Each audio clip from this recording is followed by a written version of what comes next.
Merry Christmas! Let's talk about a movie that many would declare is not very Christmassy. Yet in a strange way, because it's so un-Christmassy, that ironically kinda turned it into a Christmas classic. This film is mean, dark, unpleasant, and bursting with so much misery that whenever something good does happen, man, does it warm your heart. Just enough. I don't know. Either way, it's pretty funny.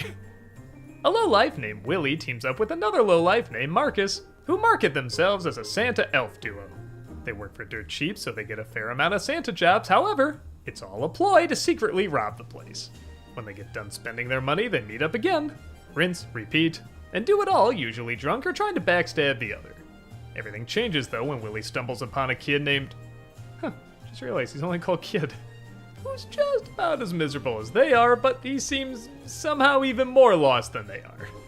Willie, okay, I can't say helps him out, but just kind of feels disturbed looking at him, so he does his best to try to balance things out. He stands up for him once in a while, he gives him something resembling advice, and though he's doing it probably every wrong way that you can, he does form a bit of a connection with him. Things get more complicated though when Bob and Jen, played by John Ritter and Bernie Mac, find out about their scheme, and rather than turn him in, Jen decides he wants in on the deal. So it's all about figuring out, well, not what's the right thing to do, but what's the most self-preservation-y thing to do. Okay, so like I said, this is not exactly your typical upbeat Christmas movie, and yeah, I know a lot of Christmas movies advertise themselves that way, like, oh, we're not gonna be like all the other Christmas films, but no, this one really isn't. This movie was directed by Terry Zwigoff, who is very comfortable just letting you sit and soak in misery. That's not to say there's no humanity to his movies, but they almost feel like they happen by accident. They're so organically miserable that even in an obviously positive scenario like a grumpy old man befriending a naive little kid, it doesn't feel like a cop-out. The world is so relentlessly mean, you're kind of praying for something positive to happen, or at the very least, something funny to help the misery go down a little better, and thankfully, this film is very funny.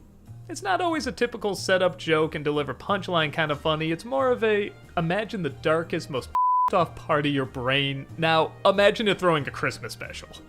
You do end up caring for Willie and the kid, maybe because there's just a shred of humanity left in him, but I really mean a shred, like a lingering little thread. And because he is so unapologetically miserable and in your face, and doing it at a time when everyone sometimes feels like they're required to be happy even when they don't want to be, it's in a strange way a lot of fun to see. All the actors hit the right notes. They know how to not really phone in that fake miserableness, like they just look like angry, bitter, off people. The movie wouldn't work nearly as well if anything felt sugar-coated, and in a Christmas movie like this, it just doesn't feel that way, even though it'd be very easy to pull that off. And let's face it, even if they did sugar-coat it, they could get away with it, but it just wouldn't work as well. There has to be an authenticity to that meanness, and every single actor brings that. Even John Ritter, he's supposed to be the guy who thinks he's in on the scheme and is above everything and is playing on several different levels when he's barely playing on one. I also really enjoy Tony Cox, who, let's face it, is probably a good chunk of the time just used as a prop in some movies. Like, oh look, there's a little guy and he's talking angry, haha, but he really does bring a lot of personality to this role, as well as most roles he plays. Brett Kelly as the kid also does a really good job looking lost, but not looking cute lost, and I don't mean that as an insult. This kid is purposely supposed to look unpleasant. Like, every time you see him, you just feel sorry for him, but not in a way where, like, his eyes are really big and cute. Like, this is just the most clueless, helpless looking kid. And again, I think it would be really easy to cuten him up and make him say a lot more innocent things, and yeah, sometimes he does, but for the most part, he just looks gross and depressed. And again, I feel like if they lightened that up a bit, it wouldn't work as well. This movie wants to go mean, it does a good job, though I will admit, I was introduced to this film through the director's cut, and while I don't think one necessarily destroys the other, I do think the director's cut is harsher. And for me, that's just gonna be a little funnier. But I also get it if people have seen the original and there are a few moments of being a little lighter. They're definitely not light scenes, they're just lighter. They kind of help emphasize the message a little bit more, but even then, they're not hammering you on the head with it.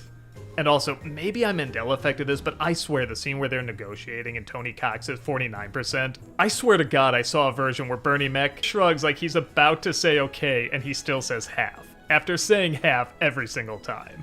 I don't know, am I remembering that wrong, or was there a version where that happened? Either way, the moment is still great. I'll admit I've never met anyone who disliked this film, and that actually really surprises me. I really thought because this film was just so mean and so harsh, there would be more people angry at it, but maybe people just see the poster and the advertisements and they go, okay, I get an idea of the kind of movie I'm gonna see, and those that see it and find it unpleasant, they just avoid it. But I do think it's worth saying, if you want to be aggressive, this is pretty aggressive. If you want to be even more aggressive, see the director's cut. But both versions are appropriately uncomfortable. It's the mean-spirited Christmas movie that I feel like every other mean-spirited Christmas movie tries to top, and I don't know, maybe in terms of writing or ethics or something like that, some other Christmas movie might have topped it.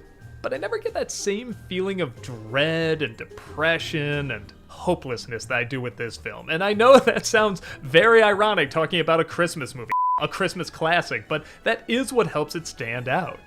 It's not totally devoid of positivity, but it's mostly devoid of positivity. And if you're a sick like me, you're just gonna find that funny around this time of year. I think you can figure out quickly if this is the movie for you or not.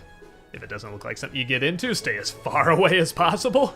But if it looks like something you would enjoy, sit back, pour a stiff drink, and have fun ruining yourself this holiday season.